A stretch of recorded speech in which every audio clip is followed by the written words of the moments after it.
The IEEE Sustainable Smart Lighting Conference is held in Eindhoven this year. It's all about lighting, and lighting is important to us humans because we need to see, but it also influences our circadian rhythm, our day-night rhythm. And now, talking about this topic, you may think of people who know a lot about lighting, about biologists, but Anne Skeldon, you're a professor in mathematics. Indeed. How come you are interested in lighting? Well, actually, I got into this really through the biology, and I think if you'd asked me 10 years ago what lighting had to do with sleep, I would have looked at you very strangely. But I think through that sort of learning and working with sleep physiologists, I've just learned how important lighting is for health, for humans. And what I've seen actually is that if we try to model what lighting does to humans, particularly the circadian rhythm, that is where there have been decades of research. And I saw that suddenly there were mathematical equations, differential equations, van der Pol oscillators, to be a proud Dutchman. And we also started to look at this. But the first reaction was, I'm not a differential equation, you're not a differential equation, so how can that work? But we only ever look at a small aspect of the huge complexity of humans, right? So we're very interested in a few particular perspectives, and I think, in fact, we do this in science all the time, right? We collect data, we then analyse those data, identify patterns, and then we use those patterns to then write down equations to predict things. So it's one aspect of the way that we carry out science, and I'm not a single differential equation, but I could be described by a few differential equations for some aspects of my behaviour. But people are different, and apparently they are less different than what you think of, because they fit the differential equation? Well, the general class of differential equations, right? We fit them to individuals, and we vary a few parameters. But again, it depends. We're looking at a few aspects of sleep. We're not looking at every aspect. And the more aspects we include, the more complex we'll have to make our models.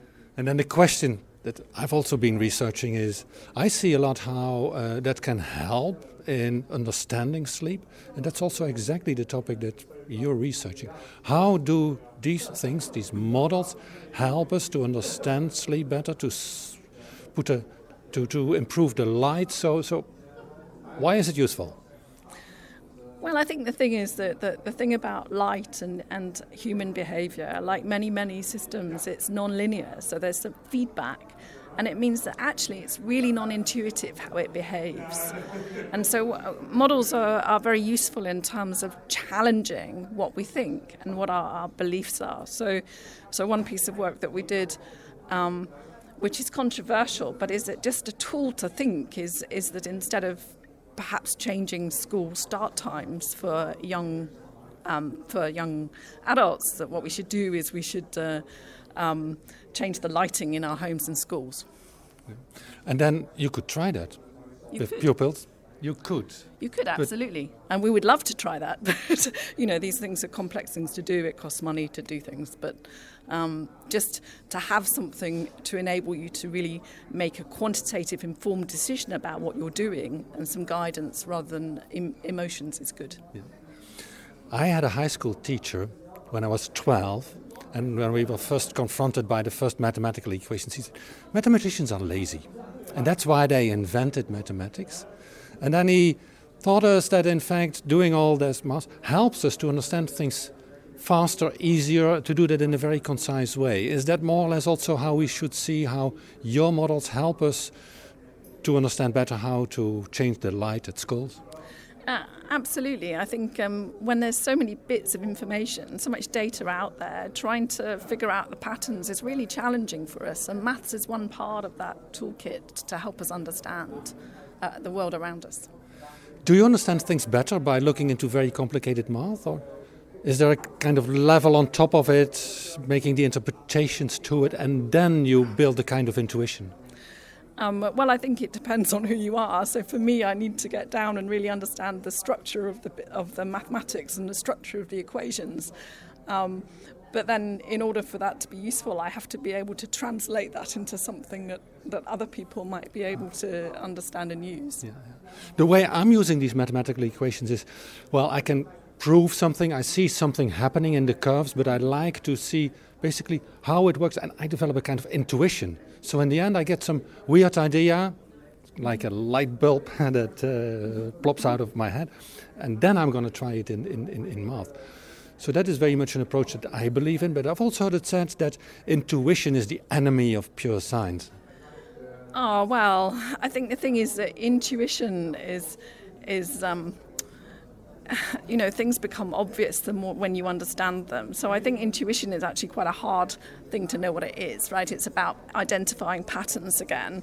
And I can't think about the number of times that I worked really hard on something and I've spent ages looking at a problem, and then I suddenly see the pattern, and suddenly it's intuitive, and it's like, why did I spend all that time?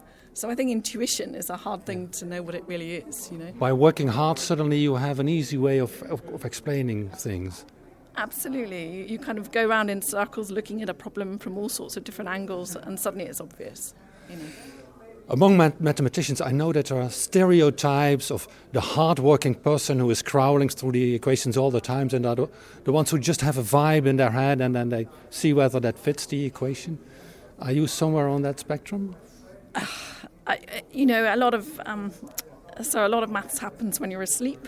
A lot of maths happens when you're walking or in the shower or shopping.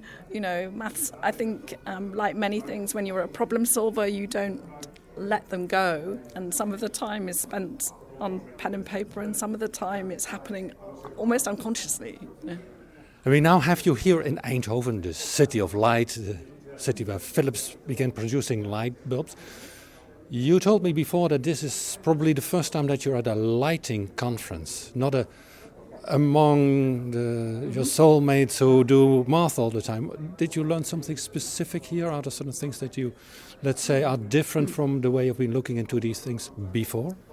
I think the things that have really opened my eyes a little bit are just what you can do with lighting, because I think in our everyday lives we typically meet quite a narrow range of the functionality of light, and so that's kind of been amazing.